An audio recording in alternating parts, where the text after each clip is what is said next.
Irmãos e irmãs, celebramos esse domingo, quinto domingo do tempo comum.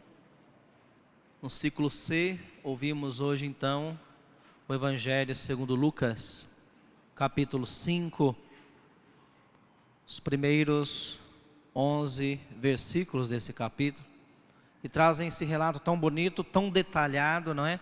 Tão descritivo da pesca milagrosa de Jesus.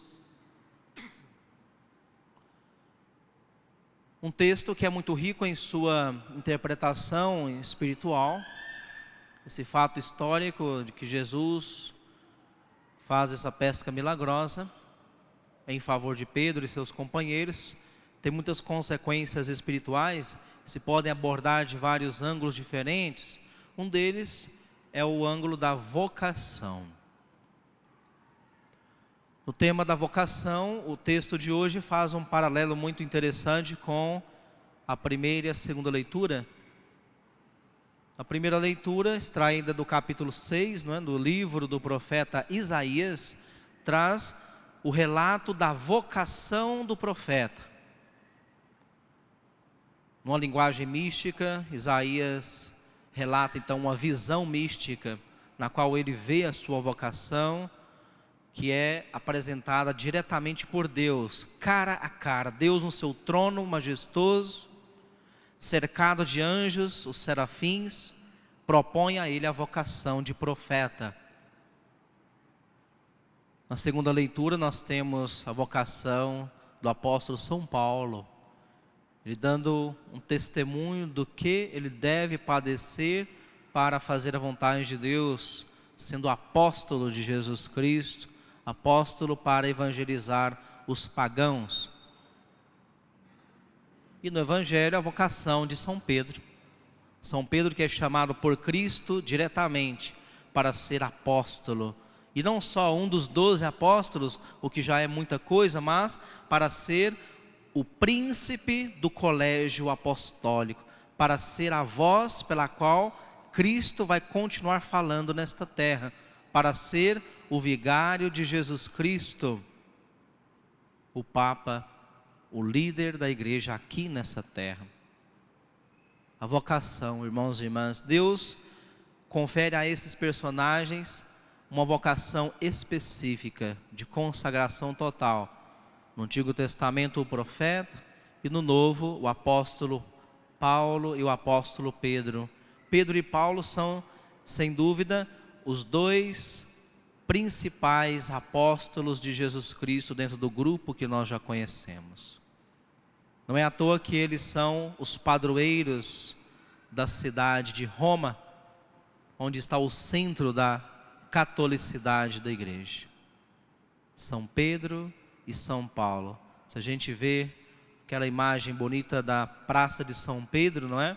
No Vaticano, diante da fachada da Basílica, estão ali do lado de fora, de maneira muito destacada, de um lado e de outro, as estátuas desses dois santos apóstolos, São Pedro e São Paulo. Ambos foram martirizados ali, ambos deram a sua vida por Cristo, derramando o seu sangue naquela cidade, e assim iniciaram a Igreja Católica de maneira visível, explícita para o mundo. Igreja que já existia em Cristo, que a fundou, mas ela tem, digamos assim, esse pontapé inicial quando ela se estabelece em Roma. Por isso a igreja é romana.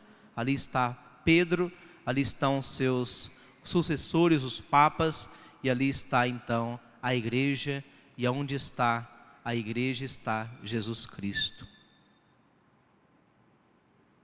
Ibi Petrus, ubi ecclesia, né? Diz esse adágio latino antigo. Onde está Pedro, aí está a Santa Igreja de Cristo. Irmãos e irmãs, temos que refletir então que a vocação desses grandes personagens, esses grandes santos é algo maravilhoso, mas nós não estamos fora desse esquema, porque Deus reserva e chama a uma vocação específica cada um de nós. Cada cristão, cada filho de Deus tem uma vocação. Deus não se esquece de ninguém. Por isso precisamos refletir sobre vocação. Aqueles que já abraçaram uma vocação definitiva, seja no matrimônio, seja no sacerdócio, seja na vida religiosa, seja nos institutos, nas novas comunidades que hoje existem na igreja. Tem que refletir sempre sobre a vocação para buscar sempre de novo a fidelidade, renovar o propósito de serem fiéis a Deus, no lugar onde Deus os colocou.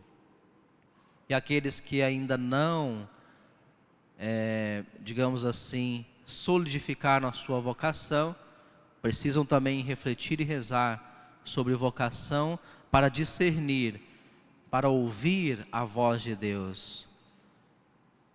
Na primeira leitura nós vemos os passos de uma vocação, a vocação de Isaías, mas que serve como marco geral para toda e qualquer vocação na igreja, né?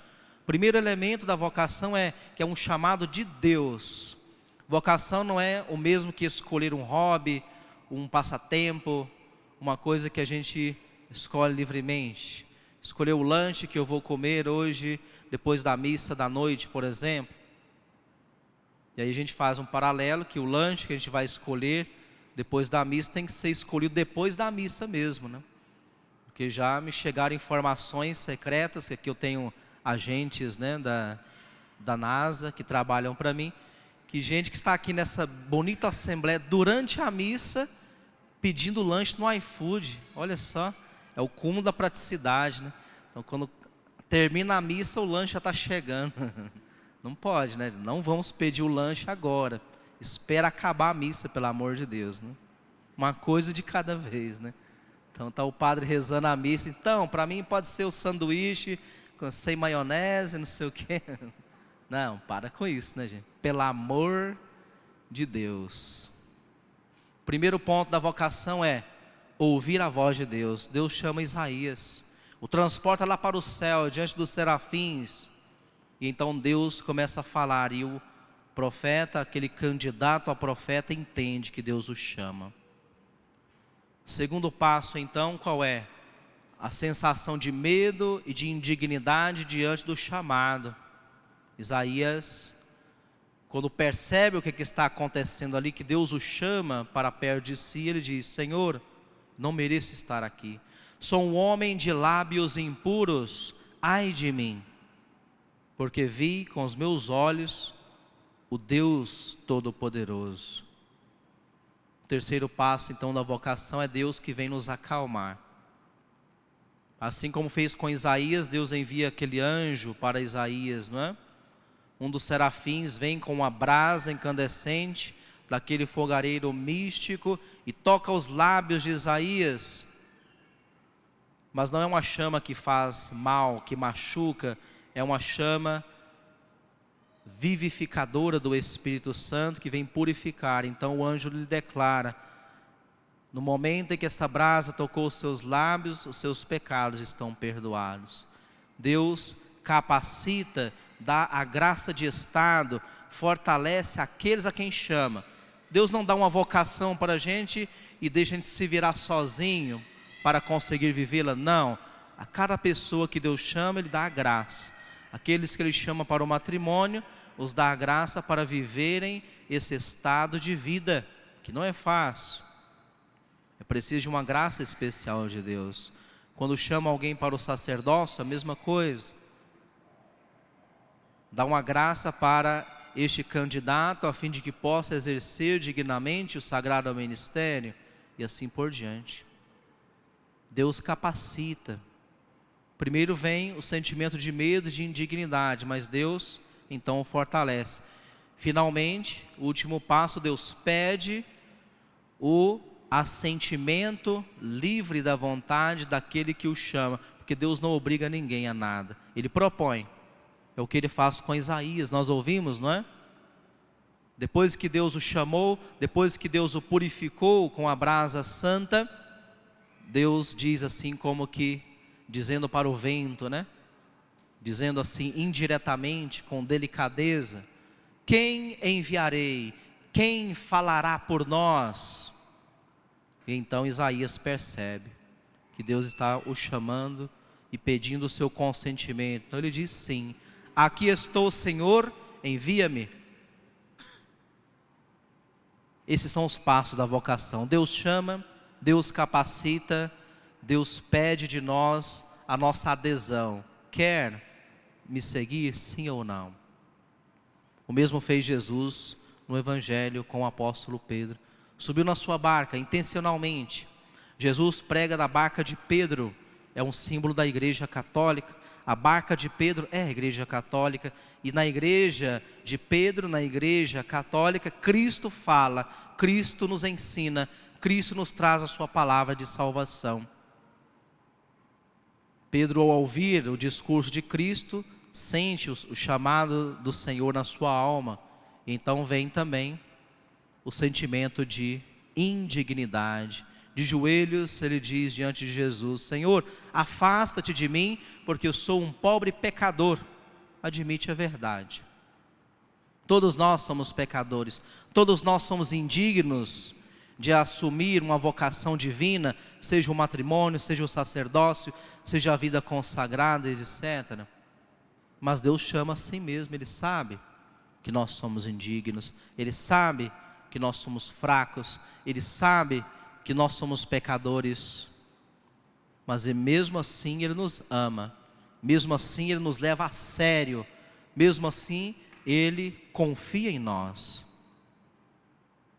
Jesus diz a Pedro: não tenhas medo, desde agora serás pescador de homens. Pedro diz sim, segue o Senhor. Termina o Evangelho dizendo: chegaram à margem, deixaram os peixes, as barcas, deixaram tudo e seguiram a Jesus. Irmãos e irmãs, peçamos a Deus a graça de discernir bem a nossa vocação. E aqueles que já assumimos uma vocação definitiva, renovemos o nosso desejo de sermos fiéis, de fazer a vontade de Deus, porque só fazendo a vontade de Deus seremos verdadeiramente felizes. Só é feliz quem é fiel. Vocês jovens que se preparam para o matrimônio, saibam disso. Só serão felizes se são fiéis ao chamado de Deus para vocês, a serem fiéis no matrimônio. E aqueles entre nós que são chamados ao sacerdócio, que sejam fiéis na sua caminhada, porque assim seremos verdadeiramente felizes, seremos verdadeiramente plenos, porque Deus nos propõe sempre o melhor para a nossa vida e através de nós quer que façamos o bem para aqueles que nos rodeiam. Que assim seja.